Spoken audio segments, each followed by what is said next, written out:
राज्यात गेल्या काही दिवसांपासून जीबीएस या आजारानं थैमान घातलंय। जीबीएसची लागण पाण्यामुळे नाही तर कमी शिजवलेलं चिकन खाल्ल्यानं होते, अशी माहिती उपमुख्यमंत्री अजित पवार यांनी काल दिली आहे। तर कोंबड्यांमुळे जीबीएस होत नाही असा पशुसंवर्धन आयुक्तांनी खुलासा केलाय। कुठलंही अन्न खात असताना ते शिजवून खाल्लं पाहिजे, हा नियम असल्याचंही पशुसंवर्धन विभागानं स्पष्ट केलंय।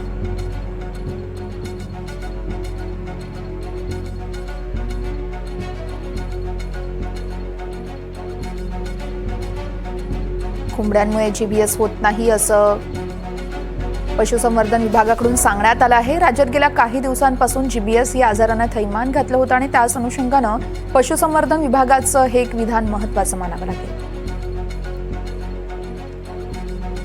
त्यांना रिसिव्ह करायला ते थांबले।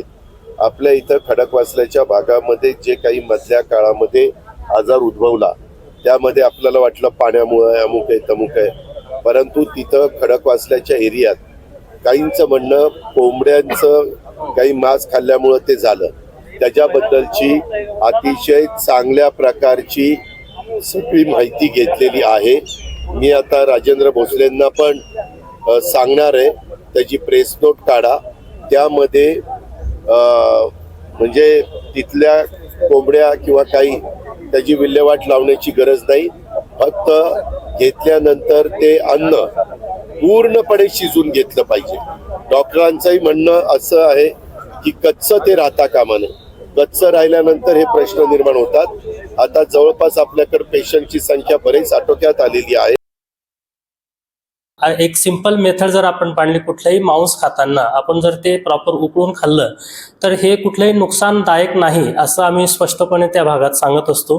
तर तोपर्यंत या पोल्ट्री फार्म असोसिएशनचं म्हणणं असं आहे की तोपर्यंत जनतेमध्ये थोडासा भीती निर्माण होऊन आमचा जो पोल्ट्रीचा जो धंदा आहे, बिझनेस आहे, तो फार मोठ्या प्रमाणात त्याच्यात नुकसान होतं, पोल्ट्रीचा रेट फार कमी होतो आणि गैरसमज पसरतो। त्यामुळे माझी सगळ्यांना विनंती अशी राहील की या संदर्भात आपण जे काही मांस वगैरे आहे ते जर उकळून आपण खाल्ले, त्याची प्रॉपर काळजी घेतली तर हा रोग काही तशा प्रकारे होत नाही।